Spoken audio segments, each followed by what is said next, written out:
Hi friends, Assalamu alaikum and welcome back to my channel. I am Sumaya from Sumi's Home Chef.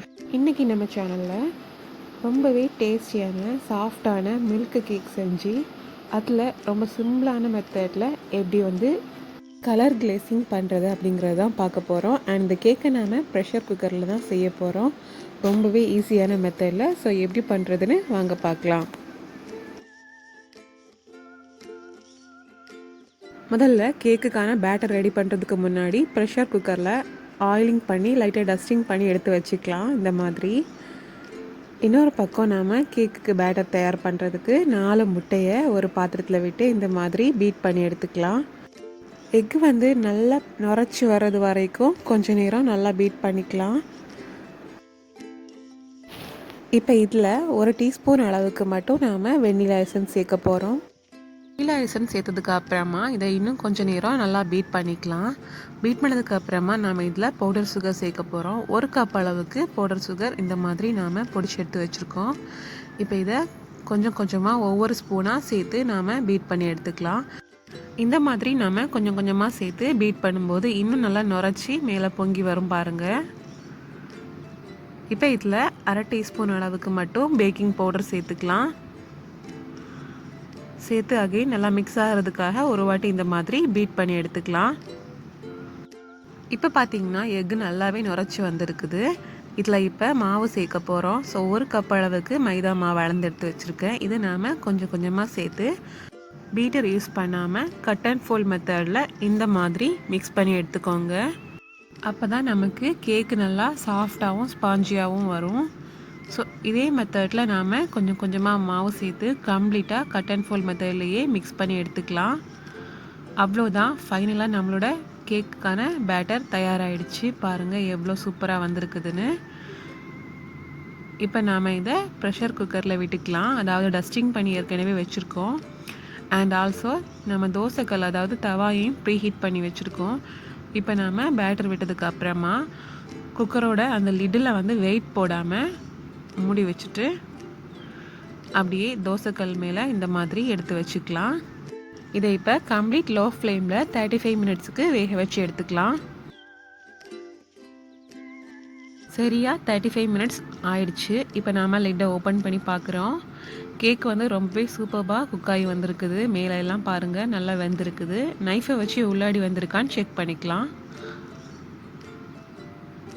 உள்ளாடியும் cake நல்லாவே வந்திருக்குது, ஒட்டவே இல்லை. So இப்போ நாம் இதை கம்ப்ளீட்டாக ஆறுனதுக்கு அப்புறமா ப்ரெஷர் குக்கர்லேருந்து வெளியே எடுத்துக்கலாம். கேக் ரொம்ப சாஃப்டாக ஸ்பாஞ்சியாக அடிப்பிடிக்காமல் ரொம்பவே அழகாக பெர்ஃபெக்டாக வந்திருக்குது. இப்போ இதில் நாம் சுகர் வாட்டருக்கு பதிலாக பால் சேர்க்க போகிறோம். ஸோ பாலை ரொம்ப திக்காக காய்ச்சி எடுக்க போகிறோம். அதுக்கு 250 ml மில்க் எடுத்துக்கிறேன். இதை நாம் இப்போ ஹாஃபாக நல்லா வற்றி வர்றது வரைக்கும் சுகர் சேர்த்து காய்ச்சி எடுக்க போகிறோம். அதாவது திக்கான பாக்கெட் பால் எடுத்திருக்கேன். அதை இன்னும் ஹாஃப் அமௌண்ட்டாக நம்ம ரெடியூஸ் பண்ணி எடுக்க போகிறோம். இதில் 4 டீஸ்பூன் அளவுக்கு மட்டும் சுகர் சேர்க்குறோம். இப்போ நல்லா பாயில் ஆகிட்டு இருக்குது. இது நல்லா ஹாஃப் அமௌண்ட்டாக வர்றது வரைக்கும் இந்த மாதிரியே கொதிக்க விட்டு எடுத்துக்கலாம். அண்ட் ஃபைனலாக ரொம்ப திக்காக இந்த மாதிரி கட்டியாக வந்துருச்சு. இப்போ ஸ்டவ்வை ஆஃப் பண்ணிவிட்டு இதை கம்ப்ளீட்டாக ஆற விட்டுக்கலாம். ஸோ இது ஒரு பக்கம் ஆறதுக்கு முன்னாடி நாம் கேக்கையும் 2 போர்ஷனாக டிவைட் பண்ணி எடுத்து வச்சாச்சு. அதாவது 2 லேயருக்காக. ஸோ இப்போ கம்ப்ளீட்டாக ஆற வச்சுட்டு நாம் 2 லேயர்லேயும் இந்த மாதிரி எல்லா பக்கமும் அப்சர்வ் பண்ணுறது மாதிரி விட்டுக்கலாம். ரொம்ப டேஸ்டியாகவும் சாஃப்டாகவும் இருக்கும் நம்ம சாப்பிடும்போது இந்த கேக்கு.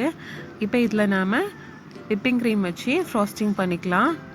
ஸோ நம்ம ஃபஸ்ட்டு லேயரில் மில்க் விட்டுட்டு அப்புறமா லைட்டாக விப்பிங் க்ரீம் போட்டுட்டு செகண்ட் லேயர் வைக்கிறோம்.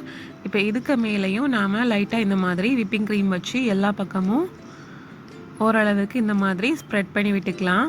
இப்போ இதில் கிளேசிங் பண்ண போகிறோம். ஸோ அந்த கலர் கிளேசிங் பண்ணுறதுக்கு என்ன வேணும் அப்படின்னு பார்த்தீங்கன்னா, நம்ம ஒரு பாத்திரத்தில் 10 rupees பேக்கெட் ஒயிட் சாக்லேட் எடுத்துக்கிறேன். அதாவது மில்க் சாக்லேட் மில்கி பார் 10 rupees பேக்.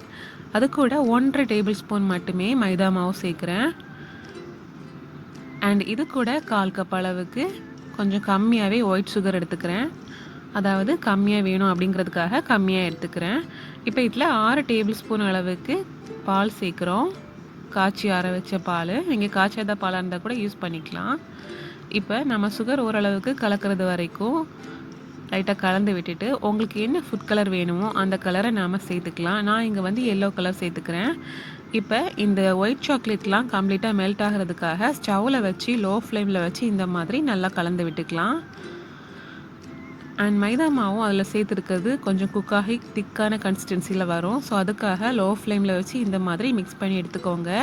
இப்போ ஸ்டவ்வை ஆஃப் பண்ணதும் ஒரே ஒரு டேபிள் ஸ்பூன் அளவுக்கு மட்டும் நான் வெண்ணெய் எடுத்துக்கிறேன்.